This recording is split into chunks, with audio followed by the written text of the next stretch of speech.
PM Shri വിഷയത്തിലെ ഈ പുതിയ ഗവൺമെന്റിന്റെ ഇടപെടൽ, ഇവിടെയാണല്ലോ നമ്മുടെ വിദ്യാഭ്യാസ മന്ത്രി ഉള്ളത്. എന്താ മുസ്ലിം ലീഗ് പറഞ്ഞത്? PM ശ്രീ അറബിക്കടലിൽ. ഇപ്പൊ അറബിക്കടൽ അറിയാത്തത് കൊണ്ടാണോ കളയാത്തത് എന്ന സംശയം നമുക്കുണ്ട്.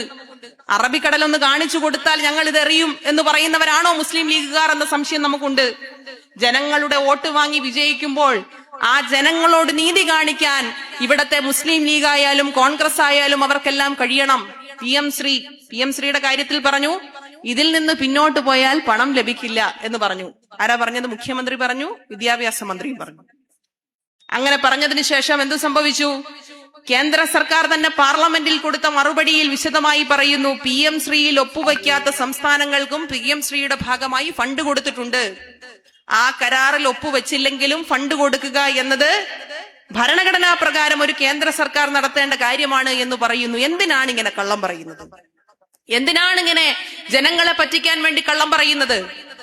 PM ശ്രീ ഉൾപ്പെടെയുള്ള വിഷയങ്ങൾ, PMAY പദ്ധതി നമുക്കറിയാം, സാധാരണക്കാരായ ജനങ്ങൾക്ക് വീട് വെച്ചു കൊടുക്കുന്നതിന് സർക്കാർ ഏറ്റെടുത്തിട്ടുള്ള പദ്ധതി.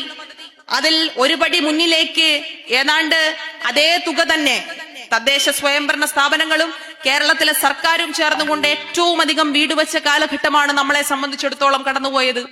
എനിക്ക് വ്യക്തിപരമായ അഭിമാനമുണ്ട്. ഞാൻ നേതൃത്വം കൊടുത്തിരുന്ന തിരുവനന്തപുരത്തെ, ഞങ്ങളെല്ലാം നേതൃത്വം കൊടുത്തിരുന്ന തിരുവനന്തപുരം നഗരസഭയാണ് ഈ കാലയളവിൽ കേരളത്തിൽ രാജ്യത്ത് തന്നെ ഏറ്റവും മുൻപന്തിയിൽ ഏറ്റവും കൂടുതൽ വീട് കൊടുത്ത തദ്ദേശ സ്വയംഭരണ സ്ഥാപനം. ഞങ്ങൾ ആരും അവരോട് പറഞ്ഞില്ല, നിങ്ങൾക്ക് ഈ പണം തരണമെങ്കിൽ, നിങ്ങൾക്ക് ഈ പണം വീട് വയ്ക്കുന്നതിനു വേണ്ടി തരണമെങ്കിൽ നിങ്ങളുടെ വീടിന്റെ മുന്നിൽ, വീട് നിർമ്മിച്ചു കഴിഞ്ഞാൽ നിങ്ങളുടെ വീടിന് മുന്നിൽ ഒരു ചാപ്പ കുത്തണമെന്ന് ഞങ്ങൾ ആരും പറഞ്ഞില്ല. അതിൽ ഞാൻ നേരത്തെ സൂചിപ്പിച്ചതുപോലെ തന്നെ കേന്ദ്ര സർക്കാർ നൽകുന്നതിനേക്കാൾ ഒരു പടി മുന്നിലാണ് സംസ്ഥാന സർക്കാരും തദ്ദേശ സ്വയംഭരണ സ്ഥാപനവും നൽകുന്ന പണം. അങ്ങനെ കൂടുതൽ തുക ഒരു പദ്ധതിക്ക് വേണ്ടി കൊടുത്തിട്ട് നമ്മൾ ആരും അവരോട് പറഞ്ഞില്ല. കേരളത്തിന്റെ മുഖ്യമന്ത്രി പറഞ്ഞില്ല, കേരളത്തിന്റെ തദ്ദേശ വകുപ്പ് മന്ത്രി പറഞ്ഞില്ല, കേരളത്തിന്റെ ജനപ്രതിനിധികൾ ആരും പറഞ്ഞില്ല, നിങ്ങളുടെ വീടിന്റെ മുന്നിൽ ഞങ്ങളാണ് നിങ്ങൾക്ക് പണം തന്നത് എന്ന ചാപ്പ കുത്തണമെന്ന്.